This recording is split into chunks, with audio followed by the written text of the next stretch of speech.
Então, continuando com a aula de refração da luz, já que nós já vimos os índices de refração, vamos ver agora as leis da refração, né? Leis da refração.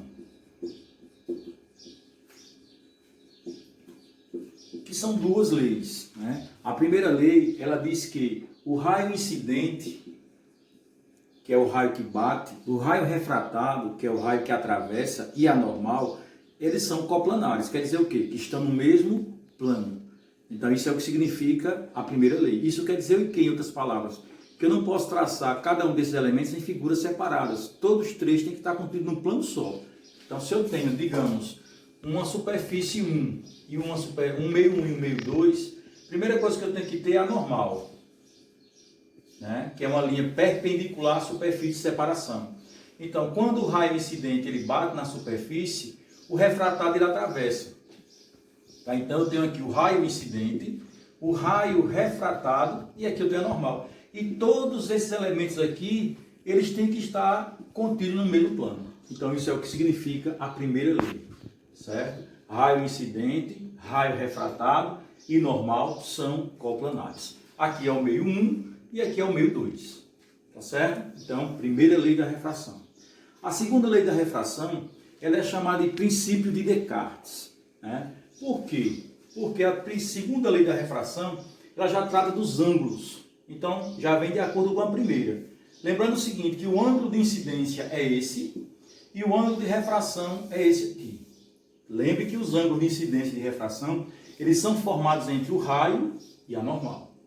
Tá certo? Sempre. Cuidado para não confundir com esses aqui, que são os ângulos chamados de complementares. Tá? Então, lembre que o ângulo de incidência e o ângulo de refração, eles são formados entre o raio e a normal. Tá certo? Então, a segunda lei da refração, chamada de princípio de Descartes, René Descartes, né? Snell Descartes, diz que N1 seno de I é igual a N2 seno de R. Isso quer dizer o quê?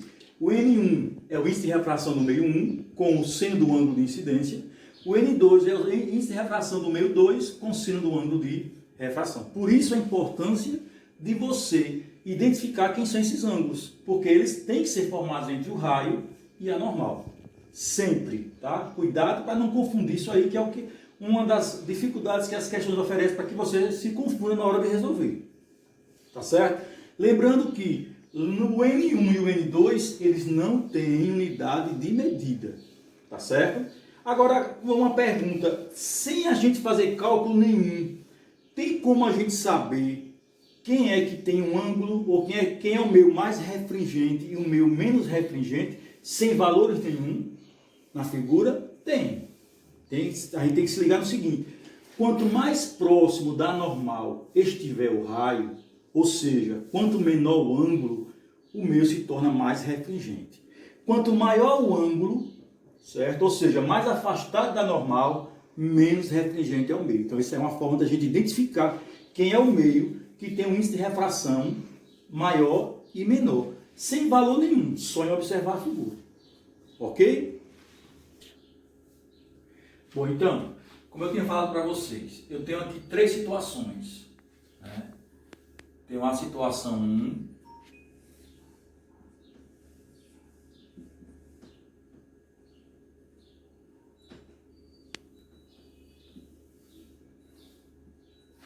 tem uma situação 2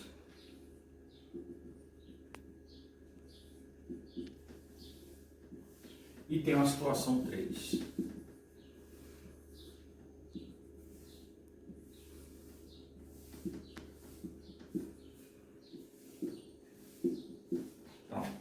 Se a gente for observar essas três situações aqui, nessa primeira situação aqui, o ângulo de incidência é esse e o ângulo de refração é esse. Então, quem é o meio mais refringente? 1 ou 2? Então, o meio mais refringente é o meio 2. Por quê? Porque o raio está mais próximo da normal, ou seja, o ângulo é menor. Então, isso quer dizer que o N1 é menor que o N2. Certo? Nessa situação 2, olha aqui o ângulo de incidência e olha aqui o ângulo de refração. Nesse caso aqui, o raio incidente está mais próximo da normal do que no meio 2. Então, isso quer dizer que, nesse caso aqui, o N1 é maior que o N2. E na terceira situação você percebe que o raio passou direto.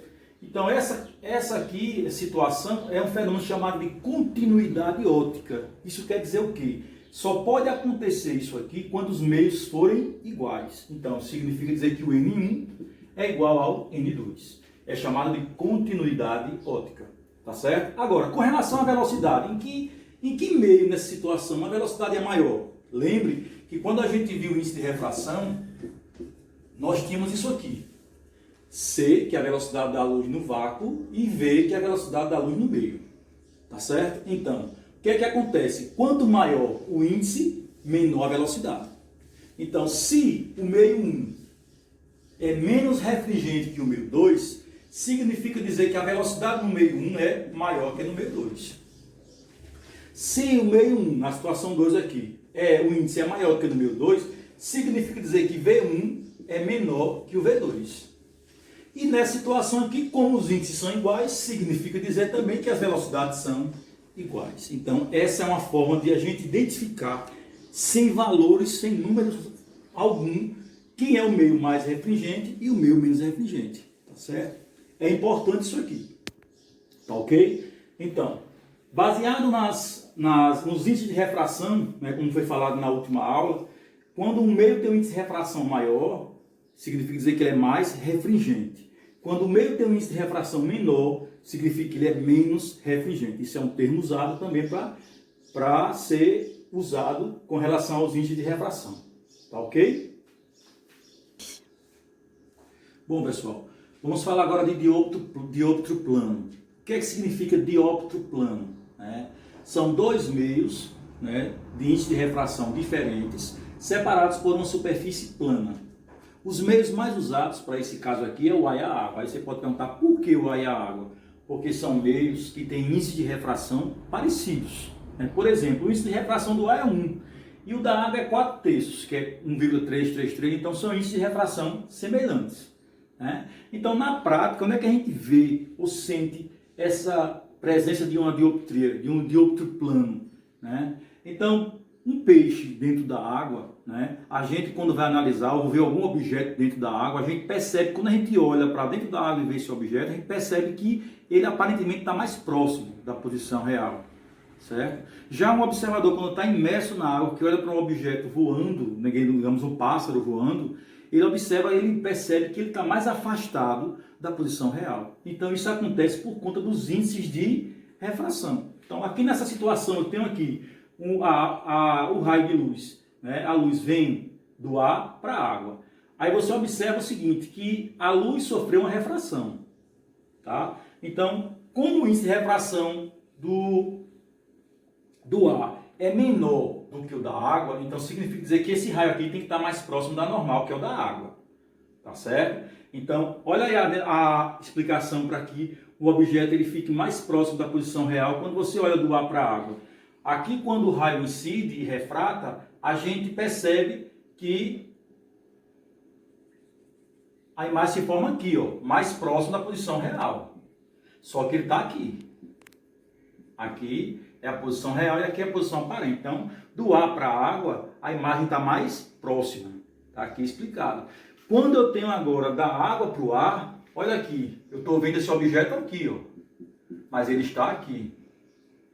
Então ele está mais afastado da posição real.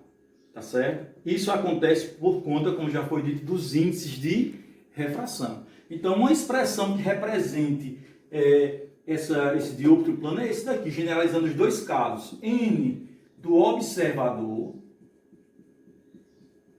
dividido pelo N do objeto é igual a P' sobre P. Lembrando que esse P' significa posição aparente. E o P significa posição real. Certo? Então, o que é que significa o N do observador e o N do objeto? Por exemplo, nessa situação aqui, o observador está no ar, está fora da água. Então, eu vou usar o N do ar. Nessa situação aqui, o observador está na água, então eu vou usar o N da água. Mesma situação para o objeto. Nesse caso aqui, eu vou usar o N do objeto. O índice de refração de onde está o objeto? Na água, então eu vou usar o índice de refração da água. Nessa situação aqui, eu vou dizer o quê? Que o objeto está onde? Está no ar, então eu vou usar o índice de refração do ar. Dificuldade que vocês vão ter nesse tipo de questão aqui é só identificar, né, quem é o observador, quem é o objeto, para daí você saber se ele está fora ou dentro da água, que são os meios mais comuns, né, de aparecer numa questão de outro plano. Ok? 3.